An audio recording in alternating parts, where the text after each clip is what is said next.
the undefiled in the way who walk in the law of the Lord. So the most high, this is David speaking right here, but Yahushua, he came in the volume of the book, not Shalakia, not the Most High. Yahushua came in the volume of the book. He said, it is written of me to do thy will, O Yahweh. So he was speaking through David here. Blessed are the undefiled blessed are the undefiled in the way who walk in the law of the Lord. Verse 2. Blessed are they that keep his testimonies, and that seek him with the whole heart. Verse 3. They also do no iniquity. They walk in his ways. This is what we should be doing. We should be walking in his ways. Anybody that's walking and saying that they're following the Lord, they should walk even as he walked. Verse 4. Thou hast commanded us to keep thy precepts diligently. Verse 5. Oh, that my ways were directed to keep thy statutes. Verse 6. Then shall I not be ashamed when I have respect unto all thy commandments. So when the time comes when Christ cracks that sky, you won't have to look upon him in shame. Verse 7. I will praise thee with uprightness of heart, when I shall have learned thy righteous judgments. And from there, I'm going to go to Psalms 51. Psalms 51. And I'm going to read verse 2 through 7. And this is David again. It says, wash me thoroughly from mine iniquity, and cleanse me from my sin. So David was a man after God's own heart. He said, verse 3, for I acknowledge my transgressions, and my sin is ever before me. Verse 4, against thee only have I sinned, and done this evil in thy sight, that thou mightest be justified when thou speakest, and be clear when thou judgest. So David was saying, purge me, wash me, help me to get rid of all my sins, every weight and sin. Verse 5, behold, I was shapen in iniquity, and in sin did my mother conceive me. Verse 6, behold, thou desirest truth in the inward parts, and in the hidden parts thou shalt make me to know wisdom. Verse 7, so this is the Lord who gives us the wisdom. The fear of the Lord is the beginning of wisdom. He said, a good understanding have all they that do his commandments. Now verse 7 says, purge me with hyssop, and I shall be clean. Wash me, and I shall be whiter than snow. And all white means, that's just the righteousness of the saints. There's nobody white on the planet, but white in the Bible just means the righteousness of the saints. And he's talking about that white raiment. Putting white on is putting on righteousness. And from there I'm going to go to the book of Zechariah. Book of Zechariah. Just past Shalakia. Let me find Zechariah.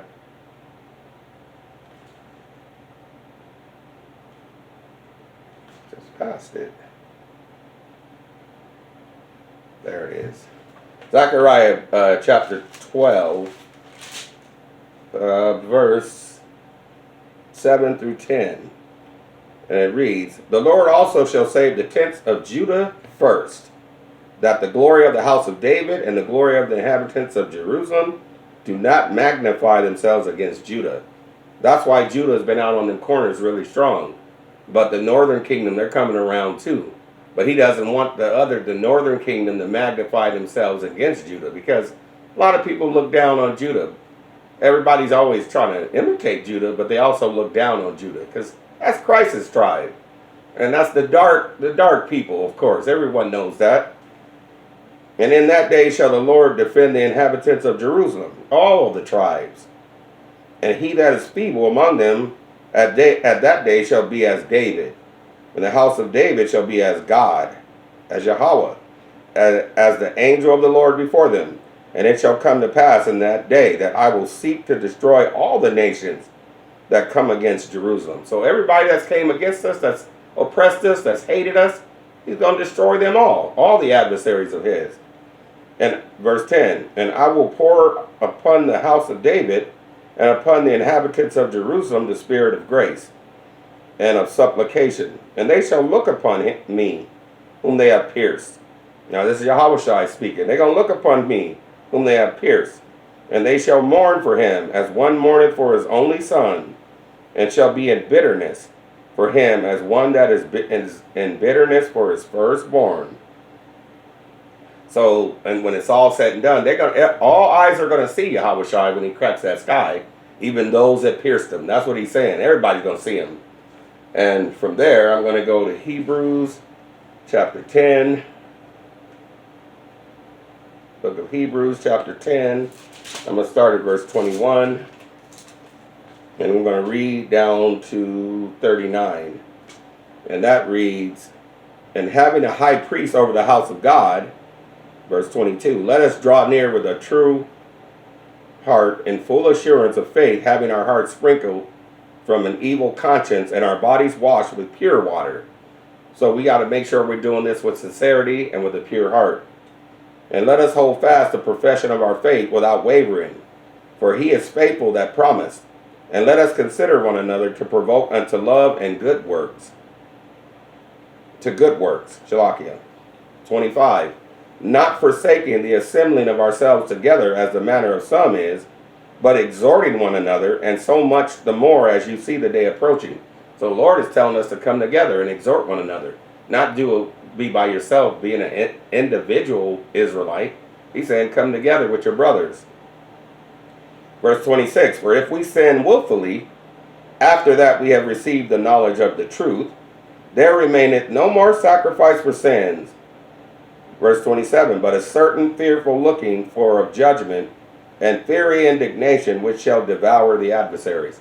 So Yahushua is going to pay the people back. He's going to get all the people that transgress against him. Shalakia. Verse 28, he that despised Moses' law died without mercy under 2 or 3 witnesses. Of how much sore punishment, suppose ye, shall he be throughout thought worthy, Shalakia, who hath trodden underfoot the Son of God, and hath counted the blood of the covenant wherewith he was sanctified an unholy thing, and hath done despite unto the Spirit of grace. So you're not going to make a fool of Yahushua. He died once and for all, and he's not going to do it again. But anybody that wants to play around and make a mockery of him, he's coming after you. 30, for we know him that has said, vengeance belongeth unto me. I will recompense, saith the Lord. And again, the Lord shall judge his people. Verse 31, it is a fearful thing to fall into the hands of the living Yahweh. So we don't want to turn back and go into the mud. This is a fearful thing to do that. Anybody that's doing that, you're going to have problems. But call to remembrance the former days in which after you were illuminated, you endured a great fight of afflictions. So after you've woken up to this truth, yeah, you're going to get afflicted. But he said to count it all joy if you go through these various trials and tribulations, because you're going to get that crown of life that God has promised to those that love him. 33, partly whilst you were made a gazing stock, both by reproaches and afflictions, and partly while you became companions of them that were so used. Because a lot of the people that are out there in the mud, they want to keep you there. They want, like the old saying, misery loves company. They want you to stay right there with them. They don't want you to succeed. They don't want you to move up in life. They want you to stay at the bottom with them. 34. For you had compassion of me in my bonds, and took joyfully the spoiling of your goods, knowing in yourself that you have in heaven a better and enduring substance. 35. Cast not away therefore your confidence, which hath great recompense of reward. For you have need of patience, that after you have done the will of God, you might receive the promise. So we're hoping, praying, and fasting that we are part of this, that he remembers us when he cracks that sky. For yet a little while, and he that shall come, and will not tarry. Because everything he said in these prophecies are coming to pass. All the way from Genesis, all the way to Revelation is coming to pass. Now the just shall live by faith. What is faith? Faith is the substance of things hoped for, but the evidence of things not seen. We haven't seen him yet, but we know he's going to crack that sky. Now the just shall live by faith. But if any man draw back, my soul shall have no pleasure in him. This is what he's saying. He's not going to have no pleasure in anybody that goes back. He's going to come after them. He's going to destroy you. Verse 39, but we are not of them who draw back unto perdition, but of them that believe to the saving of the soul. So we want to continue running this race. We are those that do not draw back into the sin. And from there, I'm going to close out with the book of Malachi. The book of Malachi. Shalaki, let me get the book of Malachi. And I'm going to get chapter 3. And I'm going to start at verse 16 through 18. And that reads, Then they that feared the Lord spake often one to another, and the Lord hearkened and heard it, and a book of remembrance was written before him for them that feared the Lord, and that thought upon his name. Verse 17, And they shall be mine, saith the Lord of hosts. So on that day, he's going to remember the ones that are keeping the laws, statutes, and commandments. In that day when I make up my jewels, I will spare them as a man spareth his own son that serveth him. 18, Then shall you return and discern between the righteous and the wicked, between him that serveth Yahweh and him that serveth him not. So it's all going to be revealed. Because on that day, everything is going to be revealed by fire. What Paul was saying in Corinthians chapter 3.